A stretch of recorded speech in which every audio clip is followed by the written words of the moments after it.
Al sur del Pirineo axial nos adentramos en una zona particularmente hermosa, el Prepirineo catalán.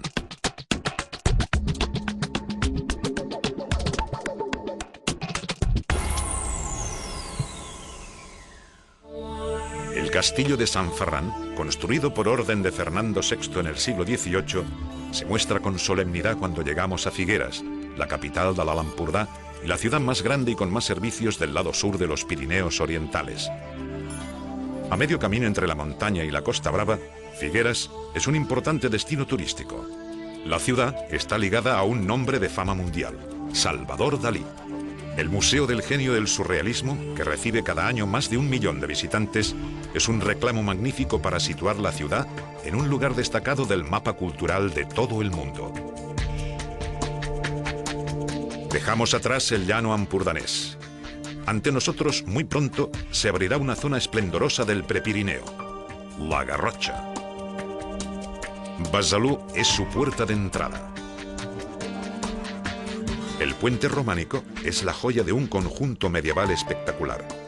La Judería, donde se encuentra la única casa de baños rituales judíos descubierta en la península ibérica, y las iglesias de Sant Pere y Sant Vicenç son otros monumentos que nos recuerdan el pasado de esta población, una de las más importantes de la Cataluña medieval.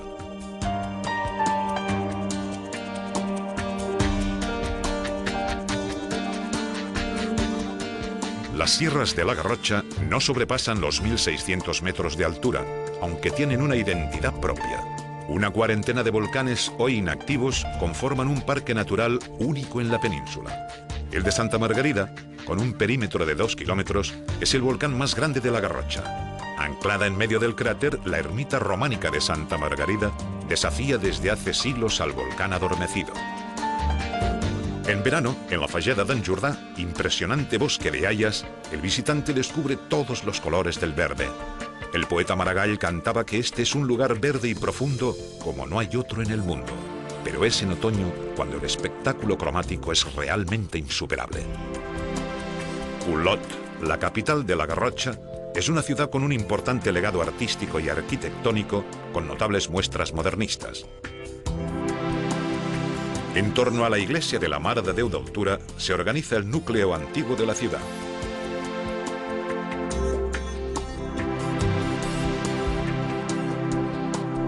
En el Museo Comarcal pueden verse cuadros de la llamada Escuela de Olot del siglo XIX, que supo pintar como nadie los paisajes de la Garrotxa.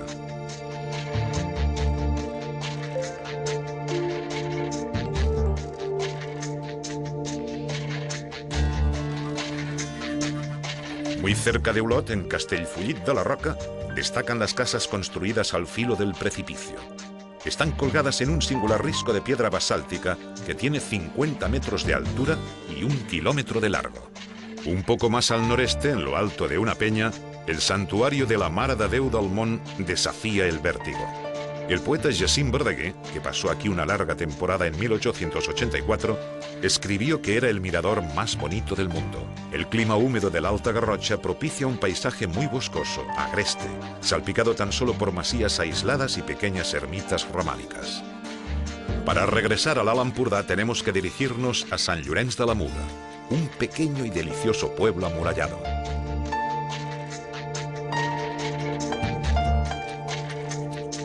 Muy cerca del pueblo se encuentra el pantano de Boadella. Abastece de energía eléctrica y agua potable y riega estas tierras desde la década de los 70 del siglo pasado. Se encuentra en el término municipal de Darnius, que vio cómo buena parte de sus tierras fueron engullidas por las aguas del pantano. El vuelo nos lleva ahora a Massanet de Cabrenys, uno de los pueblos más bonitos de la comarca, rodeado de montañas que casi no superan los 1000 metros. La iglesia románica de Sant Martí, construida entre los siglos XII y XIII, es seguramente el edificio más emblemático de este pequeño pueblo. Continuamos la ruta y enseguida cruzamos la línea inexistente que nos dice que ya estamos de nuevo en Francia.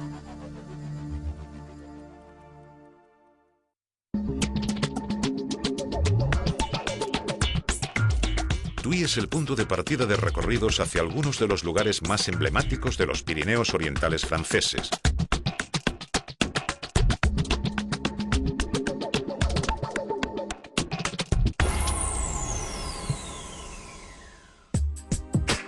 Tuy, documentada ya en el siglo X, tiene una rica tradición económica, social y cultural.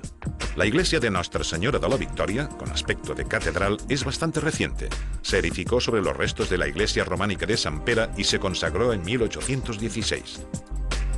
El 7 de noviembre de 1659, España y Francia firmaban el Tratado de los Pirineos, que ponía fin a la Guerra de los 30 años. Según el acuerdo, pasaban a dominio francés el Rosellón, el Vallespí, el Conflent, el Capcir y el norte de la Cerdaña.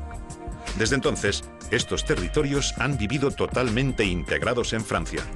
Pero hoy, más de 300 años después de aquel tratado, en algunos lugares de la Cataluña francesa todavía se puede oír hablar catalán y sigue habiendo fuertes vínculos con la historia, la cultura y las tradiciones catalanas. A los pies del Canigó y en las orillas del río Tet encontramos la emblemática Prada de Conflent. Después de la Guerra Civil, acogió a muchos catalanes que marcharon al exilio, entre ellos Pompeu Fabra y Pau Casals. Desde 1950, aquí se celebra un festival de música que tiene un gran prestigio, y desde 1968 es la sede de la Universidad Catalana de Verano. Muy cerca de Prada encontramos una de las joyas arquitectónicas más preciadas de todo el Pirineo, el monasterio benedictino de Sant Miquel de Cuixà. Fue fundado en el siglo IX y pronto se convirtió en un centro espiritual y cultural de la Cataluña feudal. El monasterio se ha reconstruido en los últimos años, aunque buena parte del claustro se encuentra hoy en manos de coleccionistas privados.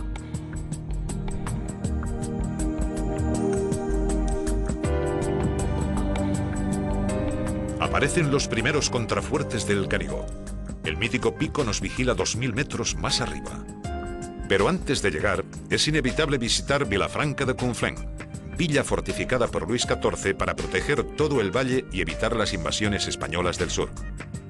Aquí no podemos dejar de admirar también el fuerte Liberia, que está conectado con la ciudad mediante una increíble obra de ingeniería secreta, una escalera subterránea de 734 escalones. Desde el aire es fácil divisar el tren amarillo que desde hace 90 años cubre la ruta entre Vilafranca de Conflent y la Tour de Carol, en la Cerdaña, y que hoy, sobre todo, es una atracción turística de primer orden. Recorre 63 kilómetros por un paisaje espectacular.